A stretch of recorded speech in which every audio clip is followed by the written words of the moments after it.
We're here with the lovely ladies from Star Trek Continues, Kim Stinger and Rachel Specht. Michele Specht. Michelle. Yeah, I did write Michelle. Awesome. Call me Rachel. Right, sorry about that. So you're enjoying yourself at the moment down at Supanova in Perth? You having a good time? Very much so. Oh my goodness, yes. I can't eat another Tim Tam. I know. I can't. It's just not going to work. When she's done, just pass them. I'll keep going. And have you been to Australia before, or is this your first time you visited?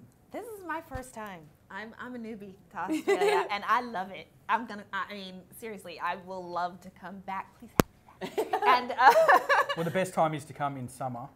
We do have some of the best beaches in the world. So this is my third time here. Third time? I love it. Obviously, I'll come back anytime we're asked. Yes. Love to. And do you enjoy doing the convention circuit, or is this your first convention, or? This is the first time we've actually kind of done a tour as a group. Yeah. We've premiered other episodes we premiered our very first episode at Phoenix Comic-Con the year before last, and that was amazing. We had no idea what to expect, and there were 5,000 people sitting in the room waiting for our first episode. It was amazing. Crazy. Yeah.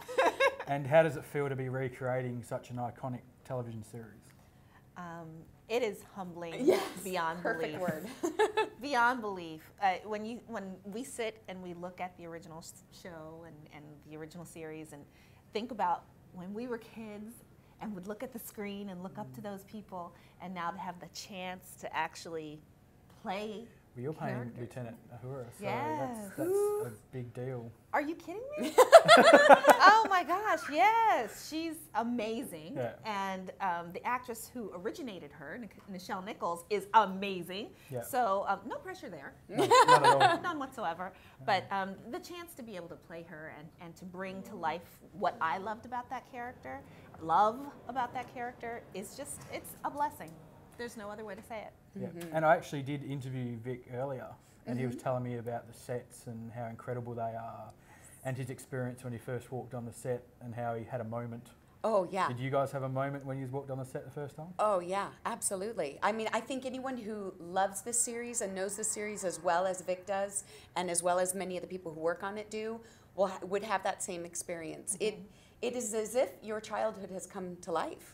It is there in 3D right in front of you, and you're playing in the Star Trek sandbox. It really is a dream come true. Yeah. And I'm not a huge Trek fan. What is it? Trekkie? No one? That's okay. Trekkie? You aren't? That's okay. That's You will be. I'm more Star Wars, but We're working on it. I did watch the episodes a couple of weeks ago. And I started watching it and I couldn't stop. Then I watched the second one as well. So I am vested now. Yes. It's actually really good. So if you haven't checked it out, jump on Star Trek Continues website and have a watch. But being involved in that, are the fans really responsive, and do they basically give you good feedback, or do you get any weirdos that come up to you and say it was a bit weird, or? I don't think you can please everybody. Yeah. This is such a well-beloved and well-established universe. But what I do think, more often than not, I mean 99 times out of 100, what we are getting in response is people can acknowledge and recognize other people who know and love this universe so well, and they see that in us.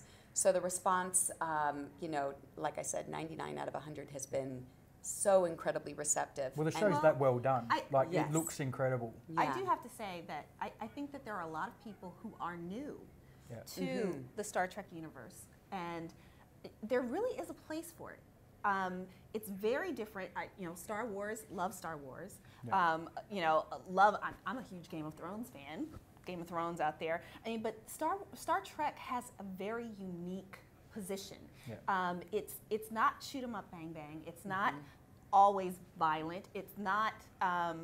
It really has a place that's a little more innocent. Yeah. And touches the heart a little bit more, and makes us think a little bit more. And it has a philosophical bent and a sociological bent, and I mean all of these other things that draw us in a very different way from any other property that's out there. So I don't think we're in competition with any of those things.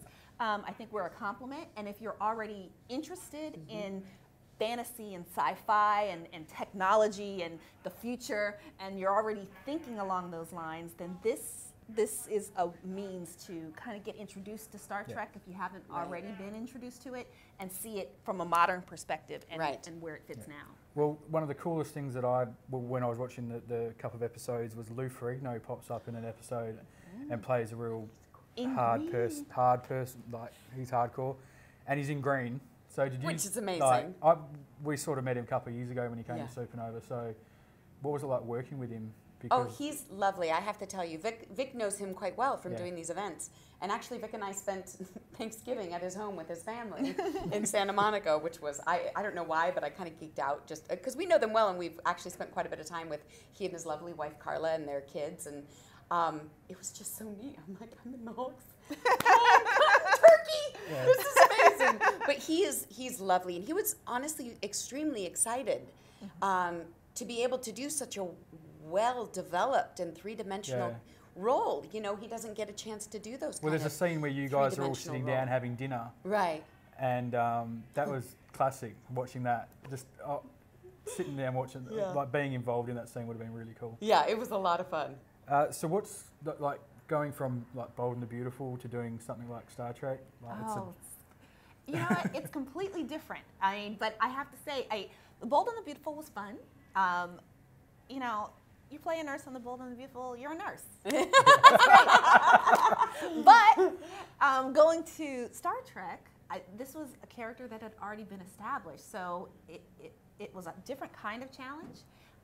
And to be able to bring, you know, my bent on Uhura to it was really,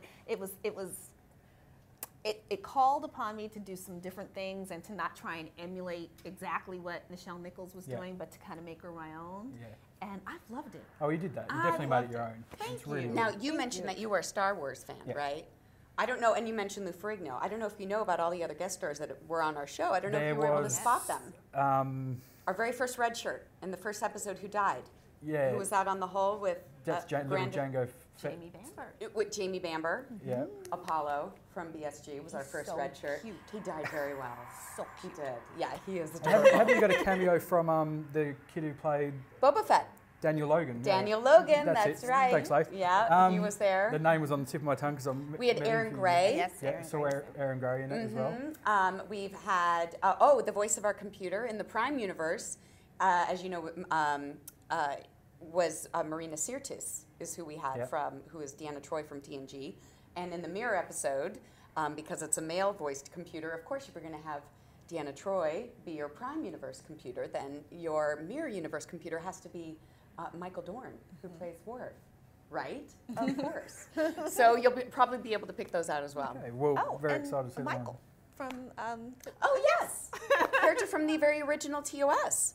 Reprised his role in our first episode, Michael Forrest. Oh, he did too. Who was Apollo in the original series, reprised that role in our first episode. 40 years later. Exactly. That? We built this amazing story to have that. So wonderful to work with. Yeah. He is so wonderful. Well, thanks very much for talking to us. We appreciate your time and enjoy the rest of Supanova. Thank you.